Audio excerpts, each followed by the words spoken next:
Brad, obviously a lot of guys played well, but can you talk about the play of Jaylen Brown and Tyler Zeller?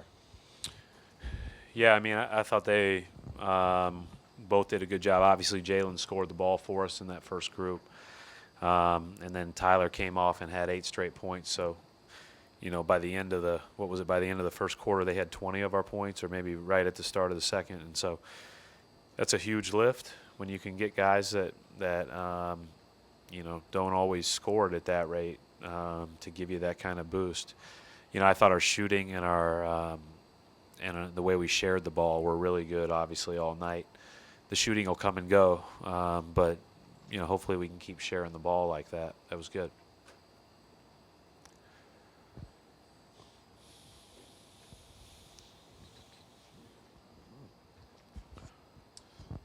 Brad, talk about Jaylen Brown's progress so far this season because he seemed very assertive tonight. Was really confident out there. Just talk about that in terms of how far he's come along this year. I mean, he works really hard at it.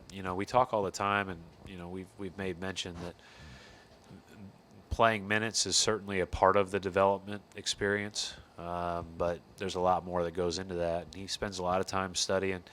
He had a great workout yesterday on an off day where he came in and put a lot of time in on both ends of the floor, and I thought he did a lot of good things. And the hard part in this league is being able to do it every night and doing it over and over and over. But he certainly is a guy that is continuing to put in the work and certainly is capable of becoming a guy that is very consistent. Brad, could you talk a little bit more about what Tyler was able to do considering the number of games he's missed and really not showing a whole lot of rust after a long layoff? Yeah, he didn't. He was available the last 2 games, but didn't play. They were kind of tough matchups.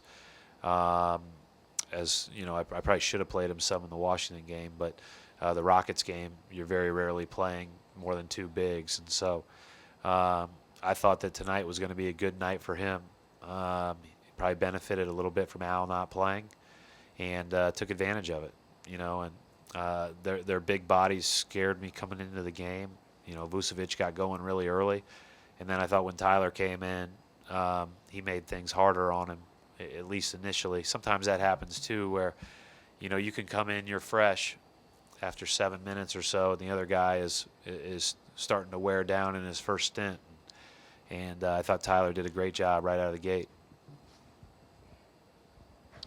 Brad, excuse me, you guys haven't had many of these big ones this year. How nice is it to get one like this when you're in the midst of 4 games and 5 nights coming up? I mean, we haven't had hardly any. You said it. I mean, either way, we had a couple that have kind of become 10-point games very late, but most of our games have been 1 possession, 2 possession, 3 possession games, and it is nice. And I thought it was a good example of how you need to come out in the third quarter and play when you have a lead. I thought we played with good spirit, good purpose.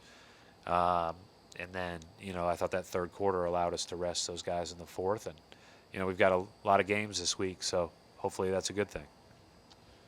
Brad, back to what you were talking about with Jaylen coming into work on things. He's decided not to take part in the dunk contest this year because he wants to focus instead on just improving his game and preserving his body. I mean, just how serious a kid is he?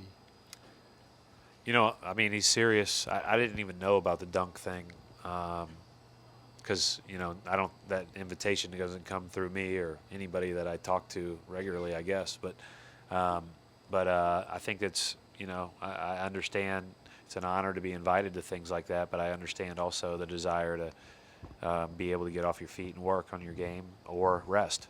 I think that's part of the All-Star break, and I think that ultimately he is a guy that will put in the time, I think, to become good, and so hopefully he can continue that. Brad, Marcus tied a career high with 11 assists tonight.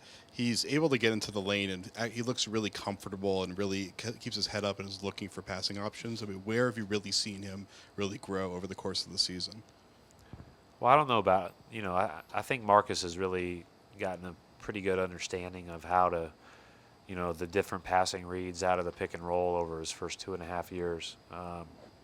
and I think that he's always had good vision and a good feel for the game. He's very smart, and so it's not a huge surprise that he's become a very good passer out of the pick and roll.